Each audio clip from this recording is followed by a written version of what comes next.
today, for the last 20 years or so, we have a very clear environment that is struggling to survive. The air we breathe, the water we drink, the food we have access to, everything that we live on is struggling to survive. So I have the privilege of serving a whole community of leaders, each representing their respective institution and community, because some religions don't have an institution.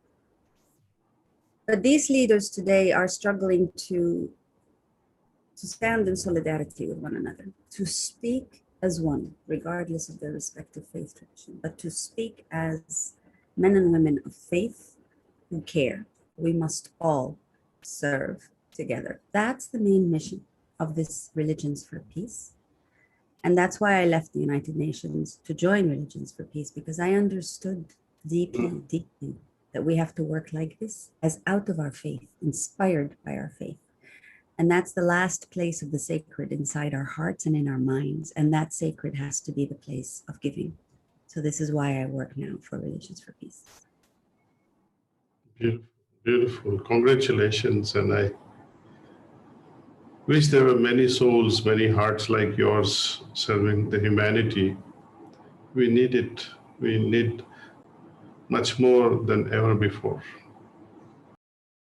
The purpose of religion, you know, you're a professor in this particular field, and religion is a word meaning re-legar, one that joins, one that unites. And actually, this is the expectation of all religious teachings, that ultimately, when you evolve through your worship, through your belief system, it is your heart that should guide you all the time. It is the generosity of the heart that makes each one of us accept each other. To my heart, I think spirituality is all about listening to your heart. God speaks in silence through your heart.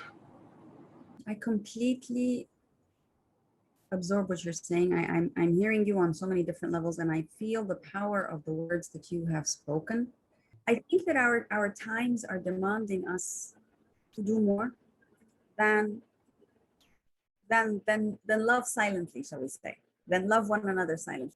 And I think it's that particular step that we take from living in the beauty, in the light of the sacred, to giving to the other, including the other who may be our enemy, who may be someone who dislikes us intensely. But it could also just be the other who's right next door to us, to be honest. I believe that is the ultimate manifestation of the divine. And I believe that is what it is, not to just tolerate, but to actively, diligently love. It is to give. And it is in that act of service, of giving, that I think we get more love, quite frankly. We feel the divine in that act of serving and giving. And every single faith tradition, Raji, every single faith tradition says we must give, we must serve. And in that act of service, we become one with the other. And that means we become one with the divine too, because the divine is in every single one of us. And I struggle to understand why it is sometimes so difficult. People are asking all the time, what can we do? What can we do? And it is simply in the reach out. It is in the giving. And yet it seems that giving can be so difficult. And I wonder why. Why is giving so difficult, Daji? So somehow, ego, when it drives us around, it makes us blind. Ego, ipso facto, is all about self-survival. And that's why, lacking generosity, you will not try to help others or serve others. The root cause is ego. Since you asked that question, why people are not able to serve despite of this good feeling now and then they get in their heart? At the most, they'll donate some money. At the most, they'll give out some foods to people who need it. That is all. Or give some medicine or buy some oxygen concentrator.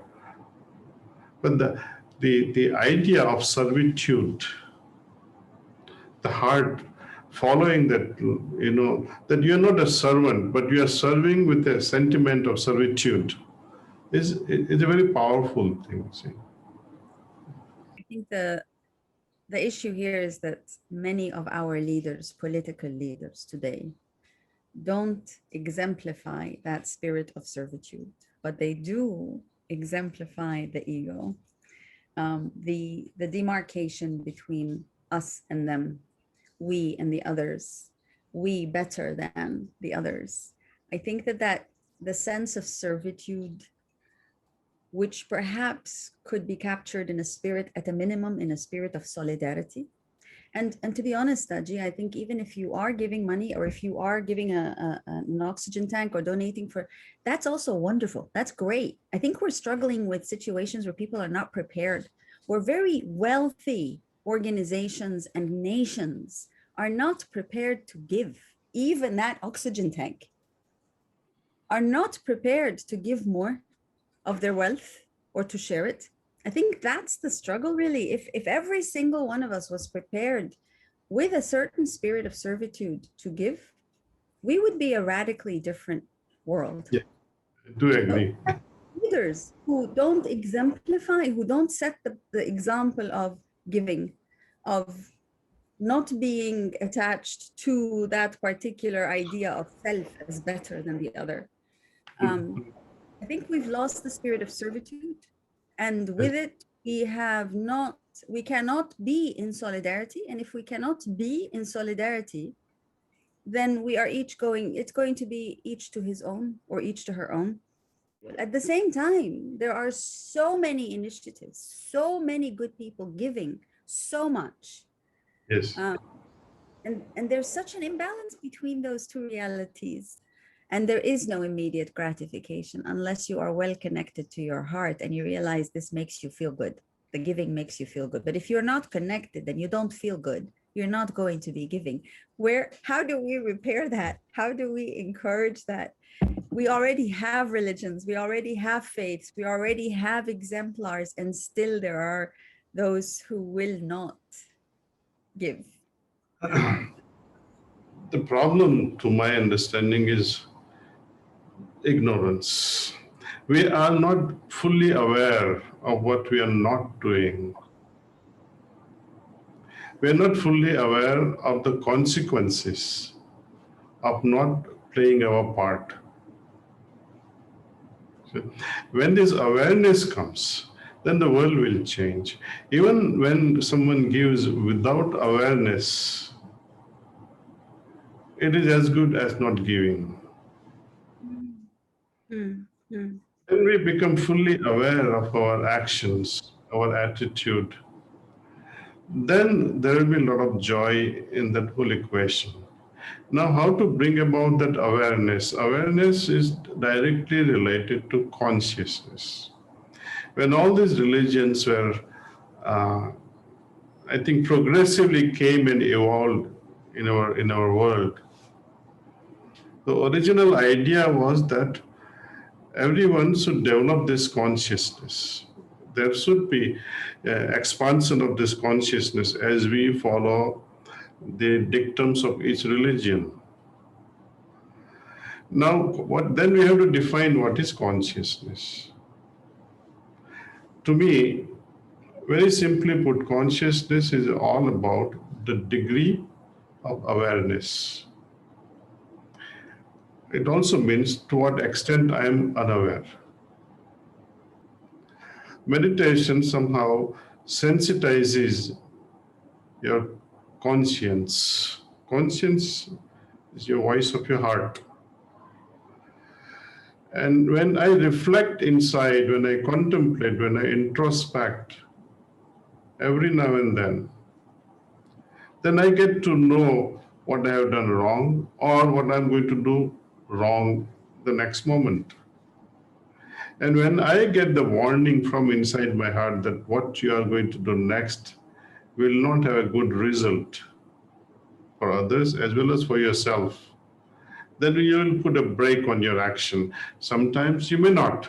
Out of greed, you might overdo it, but often you will realize that, oh, each time I do this, I pay a big price on my consciousness and my peace is lost. And as a result, there's so much of guilt formation which you cannot handle it. So I think telling the world that at least spend some time in some solitude, meditate, be with yourself. And there is no better place than your own heart where you can dive deeper and know the feelings of your heart. See. And once you know the ever changing feelings of your heart, you can adjust your thoughts and actions and attitudes. I think you're absolutely correct about the need for the silence and the solitude sometimes, just to hear the silence and to be with oneself. At the same time, I think that it's important for us to realize that not every one of us has access to that silence, because some of us live in places which are so incredibly noisy. There's so much noise around us, and sometimes ourselves can be very noisy too. Just our heart, our conscience can be full of noise. And Yeah, I yeah. think what can help, what may help some people, is the ability to be together and to do good together, to serve together, to go out of that space of the ego and the noise of the self sometimes, by being alongside, in companionship, in accompaniment with one another as we seek to do good. I believe very strongly that when we serve together, and we are not looking for self, but we are serving other, and we do it together, I believe that is a moment of intense divinity. Yes. And it is that moment of silence that connects you to that heartbeat of love, of power, of capability as we serve together. I don't believe we are meant to live alone, Daji. I don't believe we are meant to exist in aloneness. Otherwise, the True. divine would not have created us so many. True. I believe we are meant to to be forced almost to live together. But then the question becomes, how do we live together? And do I live in isolation from you, or do I walk alongside you on that journey of realizing what it is that we must be? And that is to be servants. To be servants to not just our community, not just those who look like us, not those who speak like us, not even those who live in the same country as us, but to be servants to all, regardless, including those whom we may have seen as the harmful other. And I think that's the ultimate test of our ability to listen to the divine. How Sure. kind are we, and how kind are we to ourselves? And it is only in that act of service, Daji, I believe, that we are much more in touch with our humanity and our consciousness and our awareness. Now let's ask oneself a question. How can I serve? Right? One has to serve from the highest. If doctor is there, he has to serve from his highest level of professionalism. Mm. Individuals have to rise to that level of their highest potential and then serve. See? Now, if an ordinary person, heart is enough, okay, I'm going to serve, but what? Are you prepared to serve? So one has to somehow prepare oneself. Suppose I have to lead someone, and when I myself am clueless about the next step, how am I going to lead anybody? I cannot lead myself. So a good leader has to learn himself how to lead himself first, how to lead his life, how he can conduct his life with honor. So the leaders without personal compass of morality often fail to lead themselves. So what is the point of leading the world when you yourself fail? Similarly, service. Am I capable of serving with love? Nevertheless, I should start doing something like little children, Little children, they too did not be taught. It comes from their heart. Adults, they don't listen to their heart. So even when the heart says, do this, they put a stone over their heart and say, no, I will not do it. She doesn't deserve it or he doesn't deserve it. Right? So we start making judgment about others. That I will not help this person, I will not help this community, I will not help that nation. There is so much of partisan. And we are creating our own islands. So, and we miss out a lot by creating our own individual, greedy, selfish island. What is the solution going forward? I think just as a country cannot be happy unless and until all the citizens are happy, right? The world cannot be at peace if each individual is not at peace. So we, in order to bring about this individual peace, we have to find the means. If I can teach even two persons how to focus their mind and come to some level of peaceful heart, it's a big achievement. I think when the world, little by little, start meditating, and some level of egregore will be reached, perhaps, some critical mass, then there will be overall shift in universal consciousness, I think, and then there will be some changes because of that. This is our hope and that is our prayer, that when we work together like this and teach others how to go inside, solitude, you can be in the midst of hundreds of people. You can be walking around in chaotic Manhattan. I have been through that. And you can still be at peace. You can still enjoy your own personal solitude in the mass.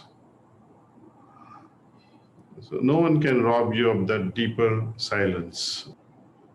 It makes a lot of sense. It makes a lot of sense, Daji. And I think we aspire to that moment when we can connect so deeply to our hearts and to the silence that speaks powerfully, trying to help together, trying to serve, trying to give together. That too is a portal to the sacred within. And this is what we're trying to do in Religions for Peace with a multi-religious humanitarian fund that we set up, is to come up with the stories of how the coming together, inspired by our faith, different faiths, to serve together. What does that look like? How simple can that be? And how powerful that is, and how necessary and needed it is. And we made the appeal to everyone to say, okay, this is a multi-religious humanitarian fund. If you can't donate to it to help others be deliberate and insistent on working together, given that they have different faiths, work together as different faith actors, inspired by different faiths. So one condition is that you work together from different faith traditions, but you serve together. And we sent out this call to all the world, especially to all the religious institutions. And I'm still waiting for the religious actors to be inspired by that same call. And finally, 1 year later, I'm saying, okay, don't give money. Clearly, money is a very big ask. How about you make a commitment? Give a commitment that you will work, you'll do your humanitarian work, you will serve the COVID response, but you will do so deliberately together as different religious actors. You will seek out the religious other and work together. Make that commitment. And we're still waiting. I like the challenge. I like that challenge very much. When it's like when two rivers meet, when two different faith meets, that water body is going to only become larger. Yeah, and when many rivers will meet, it can become the ocean. So that is the hope, and I wish that really becomes true during our lifetime, right? And we can have different belief system, we can have different faith system, but ultimately, it must unite us in our beliefs and in our faith. Just as various rivers, they start from different source, from different mountains, they flow. One from the north, one from this side, but ultimately they meet the one ocean. There is a meeting point, and I'd like to see what is that meeting point for people of various faith. Unless that meeting point happens, that very faith will separate you from another person. The coming together of the religion and the politics, when the religious institutions or the religious leaders and the political leaders come together, as they are, as is happening now in many, many, many parts of the world, that usually is religions being used to deepen the divide, not to heal, but to deepen the Yes, divides between yes. different religions. Dr. Karam, I think you have hit the right chord. So we have to come together and serve despite of our differences, despite of our faith. And because of these various streams of faith, I think we can definitely come together and become one larger entity.